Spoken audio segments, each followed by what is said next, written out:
ஹாய்ங்க, இந்த வருஷம் பொங்கல் போட்டிக்காக நான் ஃபஸ்ட்டால் வீட்டிலேருந்து கிளம்பிட்டேன். 5க்கு எந்திச்சு எல்லாத்துக்கும் லஞ்ச் ப்ரிப்பேர் பண்ணி வச்சுட்டு தான் நான் கிளம்புனேன். போனதுமே ஃபஸ்ட்டாக பார்த்தீங்கன்னா எல்லாத்தையும் கூட்டி விட்டு ஸ்டார்ட் பண்ணிட்டேன். ஆனால் நான் பண்ண பெரிய மிஸ்டேக் என்ன, இந்த டைல்ஸை சூஸ் பண்ணிட்டேன். அதை விட பெருசு என்ன, இந்த கோலப்பொடி எதுவுமே ட்ரை பண்ணல.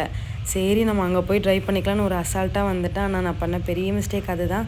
எனக்கு போடும்போது சுத்தமாக மனசே இல்லாமல் தெரியாமல் சூஸ் பண்ணிட்டேனோன்னு ரொம்ப ஃபீலிங்காக தான் இருந்தேன்.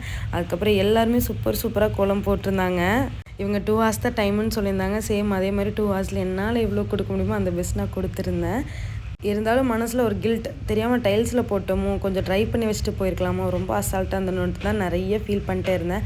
அதுக்கப்புறம் அண்ணி பாப்பாங்க எல்லாருமே வந்துட்டாங்க. அதுக்கப்புறம் அவங்க கூட டைம் ஸ்பெண்ட் பண்ணதில் டைம் நல்லாவே போச்சு. இந்த கேம் ஆல்ரெடி எல்லாருமே பார்த்துருப்பீங்க, பிக் பாஸ் கேமு. ஆனால் அது எனக்கு தெரில, அவங்க எல்லோரும் சொல்லி தான் தெரிஞ்சு. பார்க்கும்போது ஈஸியாக இருந்துச்சு, ஆனால் உள்ளே போய் நான் விளையாடும் போது அப்படியே செத்துட்டுன்னு தான் சொல்லணும். அடுத்து இந்த லெமன் ஸ்பூன் தான் எப்போதுமே இருக்கும். இந்த ஸ்பாஞ்சில் தான் தண்ணி கொண்டு போகிறதுல ரொம்ப வலிக்கி விட்டுட்டேன். என்னை விட என்னோடய பையன்தான் ரொம்ப ஆர்வமாக எல்லாத்தையும் பார்த்து ரசிச்சுட்டு இருந்தான். இந்த செங்கல் தூக்கிறது பார்த்தீங்கன்னா உண்மையாலுமே அவ்வளோ நேரம் எல்லாம் தூக்கிட்டு இருந்தாங்க. லாஸ்ட் வரைக்கும் அவங்க 2 பேரும் விட்டுருவோமான்னு சொல்லிட்டு தான் விளையாண்டுட்டு இருந்தாங்க. இந்த வருஷம் நிறைய கேம் புதுசாக இருந்துச்சு. உங்கள் ஊரில் யார் யார் இன்ஸ்டா பார்த்து கேம்ஸ் வச்சிங்கன்னு கண்டிப்பாக சொல்லுங்கள். லாஸ்ட்டில் எல்லாத்துக்கும் பொங்கல் பரிசு வாங்கிட்டு கிளம்பிட்டோம்.